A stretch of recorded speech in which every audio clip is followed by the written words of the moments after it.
Мать не любила Мишку. Так иногда случается, когда ребенок нежеланный или как было у Варвары. Ее, молодую девчонку, только что окончивший техникум, изнасиловал незнакомый подонок, затащив за ближайшие гаражи. Он повертел перед ее носом ножом, потом пару раз стукнул кулаком в лицо да так, что девушка на время отключилась. Когда она очнулась, дело было уже сделано, и насильник удалялся от гаражей быстрым шагом, прижав голову в плечи и даже ни разу не обернувшись. «Спасибо, что не убил», — пронеслось в голове у Варвары. Она часто видела по телевизору программы про серийных убийц. Девушка потеряла невинность, а вместе с ней и веру в мужчин, в любовь и справедливость. Заявление в милицию подавать не стала, в те годы такое было не принято, стыдно и неловко. Расспросы, экспертизы, протоколы нет, Варя точно не перенесла бы такого позора, и она скрыла это преступление от всех. Через какое-то время девушка поняла, что беременна. Да только избавляться от ребенка было уже поздно. Все сроки прошли. Из маршбюро на заводе, где она работала после техникума, пришлось перейти в цех за станок. Там зарплата была в 2 раза больше. Она ушла из общежития, сняла маленькую комнатку и стала ждать декрета. Мишка родился в положенный срок, крепким и здоровым малышом. Варя все думала, что вот-вот, как только она возьмет на руки своего сына, то сразу полюбит его раз и навсегда, но не случилось, не пришло. Девушка она была правильная, хорошо воспитанная родителями, в строгости, в нравственности. Поэтому малыша своего не бросила, не оставила в роддоме, а решила, что вырастет его как положено матери. Варваре приходилось работать на 3 работах. Она редко бывала дома, но у Мишки было все: он был накормлен, обстиран, одет, обут, но только не обласкан материнской любовью. Варя рано отдала мальчишку в ясли на 5-дневку. Забирала пацана только на выходные, потом школа. Мальчишка был очень самостоятельным, сам учил уроки, ходил в магазин и даже готовил ужин, зная, что мать придет с работы без силы, без ног. С раннего детства Мишка недолюбливал собак, а недолюбливал, потому что боялся. Это пошло с того случая, когда пьяный сосед натравил на мальчика своего огромного пса. Мишка тогда битый час просидел на крыше гаража, а внизу рычал и скалил зубы пес по имени Буян.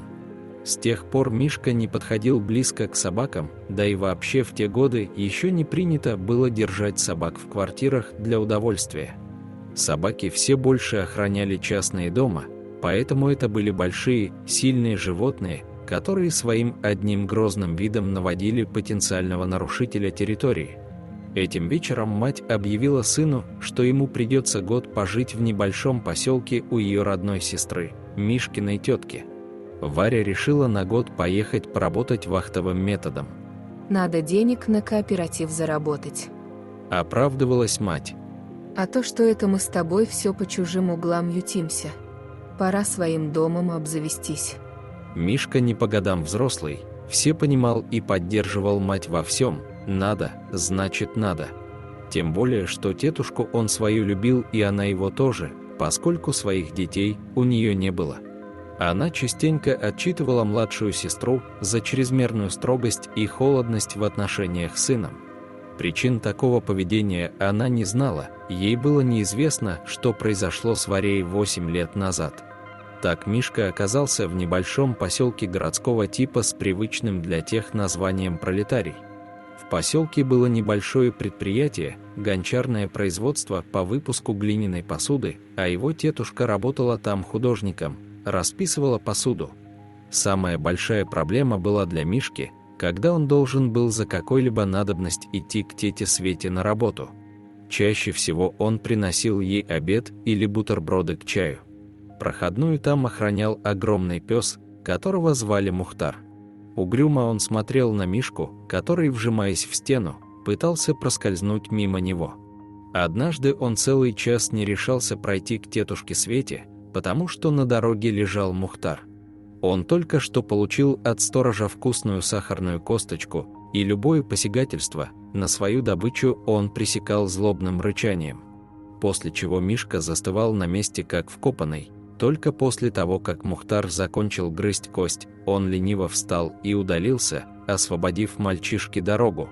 Тетя спросила его тогда, где он так задержался, но Мишке было стыдно признаться, как он боится пса, который живет на проходной завода. Часто, чтобы пройти мимо злобного пса, Мишке приходилось отдавать ему часть бутербродов, предназначенных на обед тете Свете. Пока Мухтар ел бутерброды, парнишка, коря себя за трусость, медленно бочком обходил его и быстрым шагом мчался в цех, где трудилась его волшебница-тетушка. Он часами мог смотреть, не отрываясь от ее работы. Самые удачные дни для Мишки были те, когда пса спускали с цепи побегать, размяться, и его не было на заводе. Пес сразу же становился совершенно другим, он переставал быть охранником, кроме свободы в данный момент его ничего не интересовало. Он бегал по всему поселку, убегал на реку и резвился там в высокой траве. В этот момент люди переставали для него существовать и представлять какую-либо угрозу, но если, не дай бог, Мухтар заставал мальчишку, смело идущего по территории завода, то молча подходил к нему и ждал.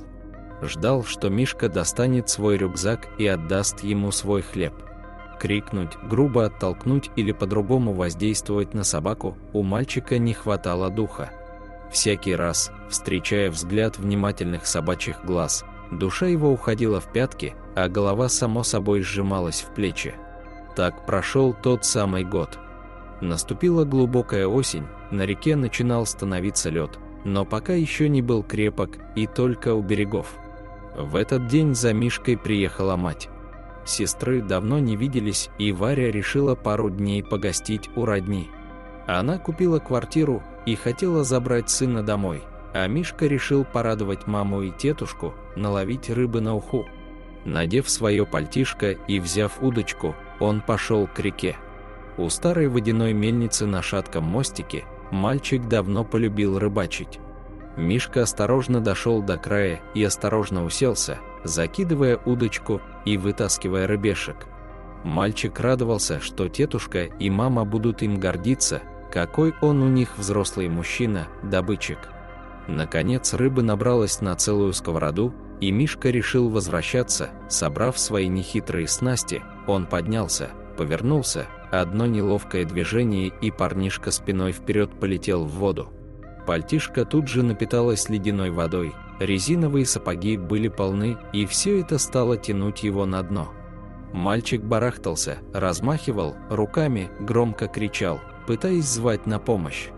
Обиднее всего было то, что дома и люди были. Совсем близко, наверху, на крутом берегу, но старую водяную мельницу оттуда было видно плохо, и слабый голосок мальчишки наверх не долетал. Вдруг какая-то черная тень промчалась по берегу и прыгнула в полынью рядом с ним. Кто-то вцепился ему в воротник, не давая уйти под воду, а по берегу уже бежали мама и тетя Света. Они вытащили мальчика на берег, он был без сознания, а следом, тяжело дыша и отряхиваясь, выходил Мухтар. «Мишка, сыночек, только не умирай!» Варя трясла сына, что есть силы. «Сынок, любимый, счастье мое, жизнь моя, только не уходи, живи, я тебя умоляю, что же я буду делать без тебя?» Мальчик открыл глаза, нисколько не боясь, он обнял за шею своего спасителя, целовал косматую морду, мокрый холодный нос и, плача, говорил: «Спасибо! Спасибо, Мухтар!» Пес лизнул его в лицо и пару раз вильнул хвостом. Варя прижимала к себе обоих, и любимого сына, и грозного пса. Такси подъехало к дому, попрощавшись с сестрой. Варя села на переднее сиденье, сзади уютно устроился Мишка, вместе с Мухтаром. Все втроем они отправились жить в новую квартиру, а мальчик и пес стали большими друзьями на всю оставшуюся жизнь. Дорогие друзья, если вам понравилась история, ставьте лайк и подписывайтесь на канал, впереди еще много всего интересного. Всего доброго!